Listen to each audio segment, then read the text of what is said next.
প্রতিষ্ঠা দিবস থেকেই ২৬-এর প্রচার শুরু তৃণমূলের। বঞ্চনা ইস্যুতে কেন্দ্রকে লাগাতার আক্রমণের পথে তৃণমূল। ২৮তম প্রতিষ্ঠা দিবসে জোরদার প্রচারে নামছে তৃণমূল কংগ্রেস।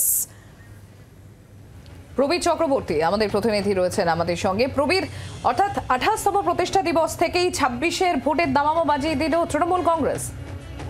দেখো, তৃণমূল কংগ্রেস আজকে ২৮তম প্রতিষ্ঠা দিবস এবং সেক্ষেত্রে দাঁড়িয়ে একদম সকালেই দলের সর্বোচ্চ নেত্রী মমতা বন্দ্যোপাধ্যায়, সাধারণ সম্পাদক অভিষেক বন্দ্যোপাধ্যায় তারা কিন্তু তাদের বার্তা ইতিমধ্যেই দিয়েছেন। একদিকে যেমন কেন্দ্রীয় বঞ্চনা মমতা বন্দ্যোপাধ্যায় সরব হয়েছেন, দেখা গেছে গতকাল রাতেই তিনি বলেছেন, এবং পাশাপাশি দাঁড়িয়ে যে অভিষেক বন্দ্যোপাধ্যায় কিন্তু আগামী দিনের লড়াইয়ের জন্য প্রস্তুত হওয়ার কথা বলেছেন।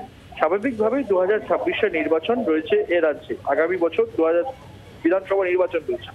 এই মতো আর ১.৫ বছর বেশি কম সময় রয়েছে নির্বাচনের।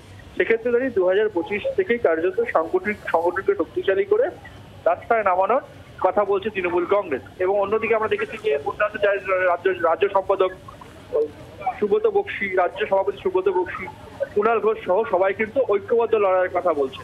অর্থাৎ ২০২৫-এর প্রতিষ্ঠা দিবস থেকে কার্যত ২০২৬-কে লক্ষ্য রেখে মাঠে নেমে পড়ছে তৃণমূল কংগ্রেস বলে মনে করা হচ্ছে। সেক্ষেত্রে প্রবীর, দলীয় শৃঙ্খলায় জোর দেওয়া এবং আরো একটা বিষয়, সেটা হচ্ছে যে জনসংযোগ, বাড়ি বাড়ি গিয়ে জনসংযোগের কথাও বলছে তৃণমূল কংগ্রেস।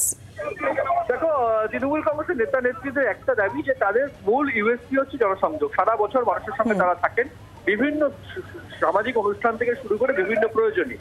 সেক্ষেত্রে দাঁড়িয়ে তৃণমূল কংগ্রেস সবসময় জনসংযোগের উপর জোর দিয়ে থাকে। মমতা বন্দ্যোপাধ্যায়, অভিষেক বন্দ্যোপাধ্যায়রা নিজেরা দেখা গেছে যে মানুষের কাছে পৌঁছে। এই অবস্থায় দাঁড়িয়ে ২০২৬-এর আগে তৃণমূল কংগ্রেসের শৃঙ্খলা যেমন একদিকে বড় বিষয়, একটা দলীয় শৃঙ্খলা ইতিমধ্যে মমতা বন্দ্যোপাধ্যায়, অভিষেক বন্দ্যোপাধ্যায় বার্তা দিয়েছেন।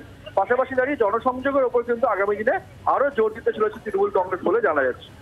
ধন্যবাদ প্রবীর।